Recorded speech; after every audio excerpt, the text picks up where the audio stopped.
Should we get to the Faithful Let's 50? do it. From the Faithful 50, Ryan. I think we got questions, and it's time to answer them. So every Wednesday I drop a post on our Facebook page, and if you would like to leave a comment, and we will answer whatever question that you have, and we'll give you internet fame, just like Francis from Africa, I think. Nice. He's We're worldwide. I love a worldwide audience. I think this is our most our best non-US follower. Yes, very I true. would say that. So Francis, you're our number one worldwide You're listener. the best. Francis wants to know: do you think Matt Ryan, the actor, will ever play Constantine in his own movie? Probably not. I heard a rumor that what's his name? Keanu Reeves wants to Keanu do Reeves is gonna know. What's his name? The Irish guy, actor. the actor guy. He played in Fantastic Beasts. God, what the fuck? The other Matt. No, whatever. You're the worst. It'll come back to me in a second. But there's been rumors that other people are up for roles as Constantine. They really like Matt Ryan, but he's established himself so much as the TV universe guy that DC seems to really want to separate the TV universes from Colin Farrell. You're the worst.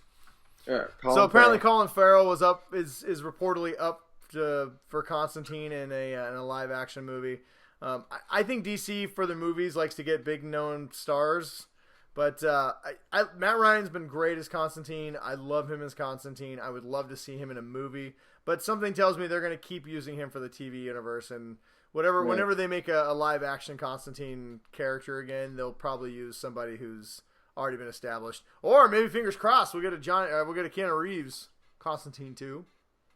Yeah, and to my understanding, he's been just knocking out of the ballpark when it comes to the DC universe, the CW He has shows. been. It's great. Yeah. So thank you, Francis. I see our next question is from Jeff, and he wants to know. I hope you did your logged in your memory bank, Brian, because we know your pasty white skin. I am like an elephant. I eat a lot of peanut butter. He wants to know, what was the worst sunburn you ever had? I don't know if Jeff has recently got one. But. Yeah, so I think there's two times I can remember like having the worst sunburn. So one was in Moses Lake. I was out with my stepdad, took us out fishing, and he wouldn't buy sunblock because it was too expensive. He said just let get out in the sun more and it'll tan your skin. And so he takes us out on a boat in Moses Lake. We're in t-shirts and sunglasses for 8 hours. My upper body and arms were so fried that I was vomiting and I had you couldn't do anything. Oh, dude, I had little blisters. Dude, it was so bad. I was burnt for a week straight before it got it better. And then there was a time when I finally. Or anything? What? Did you go to hospital or anything? I probably should have. No, we were camping in Moses Lake for a week. Yeah. It was bad, man. It was so bad. I was not good. It was probably the sickest I've ever been with a sunburn. And the worst part is we were sleeping in these tents. These tents out in Moses Lake, and it was 102 degrees the whole time. So you're just, how you're already hot when you're burnt? Yeah. Dude, I was so miserable. My skin, if I hadn't been 16, I probably would have died. Yeah. When I was young and your body just rebounds, but it was bad. The other time, well, 2 times involving my head. One time I was in Vegas when I finally realized that my hair was starting to thin a little bit. I've never had to wear a cap or anything when I'm in a pool. And I was in Vegas partying all day long in a pool. And I had lots of sunscreen on my shoulders because, like you noted, I'm pretty pasty white. So I was just cake on the sunscreen. And the sunblock. So, but, I've never put it on my head. And then all of a sudden, we got out of the pool. I went to the hotel room and took a shower. And my head was fried. Your skin is you feel it and you don't feel anything because the nerve endings have been barbecued. Oh. And I'm like, uh-oh, this is bad. Yeah, it like scabbed up and shit. It was so bad. And then the other time, there's 3 stories for the price of one. We were at Seafair, and we were there for 13 hours. And I put sunblock on my arms, but I was, I didn't put it on my face because I had a hat, right, that was covering my face. I thought the hat was covering up. But I thought the hat was covering it up. Apparently it wasn't. And so I get home and I have a red where the sun had, like at a certain point, the sun had hit the bill and half my face was burnt. Literally I had a line going down the side of my face like this, and this whole half was barbecued and this half was totally just white.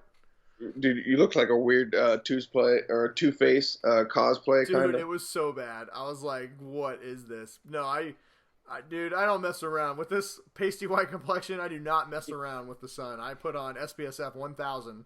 People are like, you get a tan? Nope, I don't want a tan. When sun hits my skin, I can smell it burning. I smell like a turkey. So I just put on sunblock as much as possible.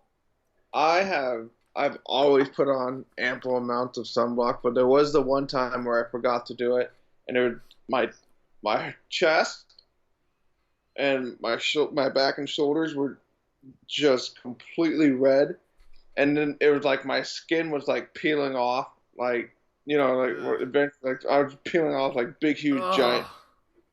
Gross. It was just like, dude. Look, guys. Yeah, that was probably the worst I've ever had. That is disgusting. I've not had it as bad as you though, but oof. Yeah, like I said, I've blistered before, and that's. Yeah. But I have always been. I'm fairly.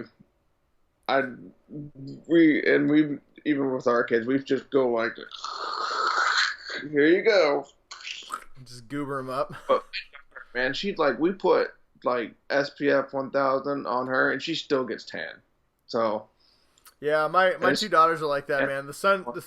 If it's a sunny day, somehow the rays come through the house and tan them. I don't even know how it works. Not me. Yeah. I mean, I'll tan a little bit, but like I immediately turn red, and then the next day it'll kind of be golden brown.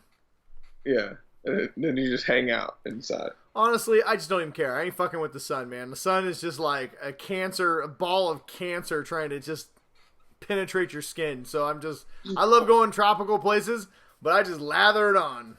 And now that I got these tattoos, I definitely have to lather it up because they fade bad in the sun. So I'm gonna get like a second skin coat and just coat it.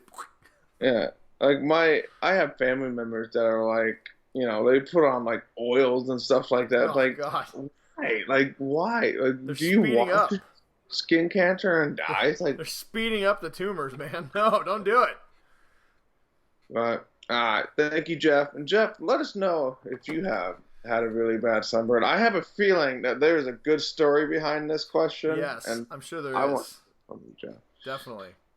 Okay, next up we have Francis gave us another question. He wants to know, do you think Swamp Thing will be picked up by another network? And which would you prefer? Swamp Thing is not going to get picked up by anything else. DCU app is pretty much a self-contained thing, and I think they're kind of using that as a testing ground, especially in these early phases. Yeah, they could come back. I mean, there's nothing saying that North Carolina can't get their crap together, or they can try and find like a different location or something like that. Well, apparently it kind of came out that North Carolina wasn't entirely to blame. That DC, some of the news since we talked about last week is that DC freaked a little bit. They thought they had a dud on their hands, and because it was expensive, they got rid of it quickly.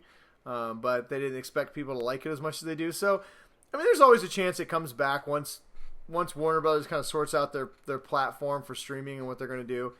There's also a chance that like a CW or a Sci-Fi. And here's the thing: DC owns this character. They own the show on the network. They're not going to be.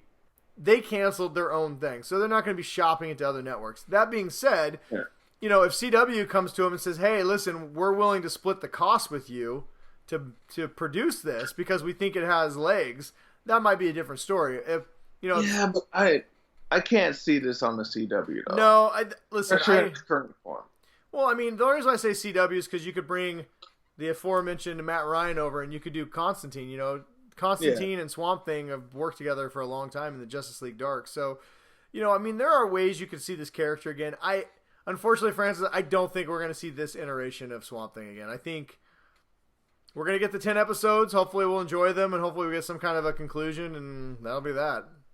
Yeah, and if we cross our fingers hard enough, maybe we'll get to see something. Yeah, and there's always, if the DC universe, if they decide that they want to put money, Warner Brothers really wants to put some money into this, and they really feel like this can be a big, winner for them, maybe they will take some more chances, or enough people love it, they bring it back. I mean, Justice League or Young Justice was canceled years ago, and we finally got the 3rd season, and just because it's done doesn't mean it's done. Yeah, they can always bring it back. That's one of the, like you were saying, they own every single part of this property, and they have no intentions of trying to lease it out to anybody else. No. So we'll see what happens. I mean, if it does come back, it's going to come back to a DC universe. Or, like I said, if Sci-Fi or CW wants to help pay for this show, they might be able to work something out. But clearly, they have a good relationship with those networks, so we'll see. Mm-hmm. And there's a good chance that Warner Brothers probably owns the Sci-Fi channel. I'm not really sure who owns it, but yeah, it wouldn't surprise me. All the channels now are owned by 3 companies. Well, CW is owned by WB and CBS. That's why it's CW. Mm-hmm. So, if that's why if CW wanted to come to them and say, "Hey, we want Swamp Thing. We'll co-produce it with you." Basically, that means we're gonna help pay for it. Oh, I did not know that. They would have to change the show a lot, I think, if it went on CW because it's very dark. Yeah, it's very dark, and they don't mind getting to the swears and stuff like that. Another place you could see, I wouldn't mind seeing an HBO or Cinemax picking it up. Yeah, or Amazon. I mean, well, Amazon, they're competing. HBO, WB is owned also. They also own HBO and Cinemax, so.